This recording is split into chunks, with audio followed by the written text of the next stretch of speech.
I love to be explosive. And I grew up on this thing called 7-0s. In breaking, there's always a crowd. Competitions, battles, events, there's always a crowd. How can you get the crowd to go, oh, for 7 seconds? Like, how can you get the crowd to roar for 7 seconds?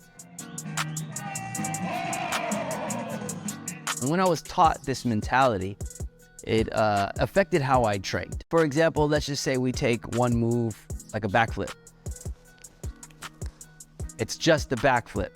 But how can I make that backflip more exciting to look at? Something that's gonna really get people to be like, oh, that was tight.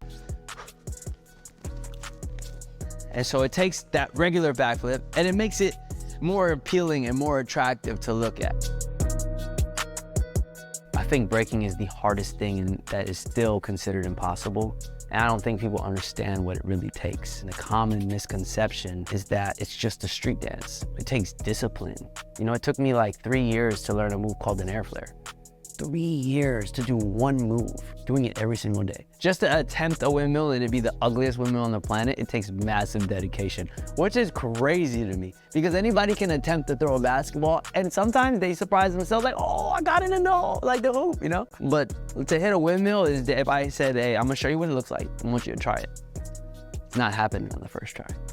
It's gonna happen on the 1,000th try after you did steps to get there. In breaking, there's a lot of different things that you'll hear, and one of the most famous ones is crash to create, imperfect perfections. Most of the time, the most incredible things come from a mistake. The unknown and the unexpected is the most exciting part of the dance and the culture of it. When learning a new move, you're going to crash. And I was working on a move called turtles, and it looks like this. Right? When you first start doing this move, you don't really understand how to maneuver your body from one side to the other. I also didn't have the strength to really hold myself up. And so this move took a long time for me to actually get, but it got to the point where I started getting it faster. I ended up falling. And when I fell, I tried to save myself because you can like fall and kind of like your arm can buckle and it'll look kind of like this and you can hurt your shoulder. And I didn't want to fall like that. I didn't want to allow myself to fall this way. So I kind of, because of gymnastics, I feel like I learned how to fall really well. I kind of just threw my arm out and I rolled. And when I did it, I was moving at a speed that was pretty fast. And one of my buddies was like, dude, do that again. So I'll show you the crash and I'll show you the speed that I was doing the turtles at. And then I'll show you the move and what it actually became. So I showed you turtles slow, but I'll show you them kind of fast and then I'll show you how I fell.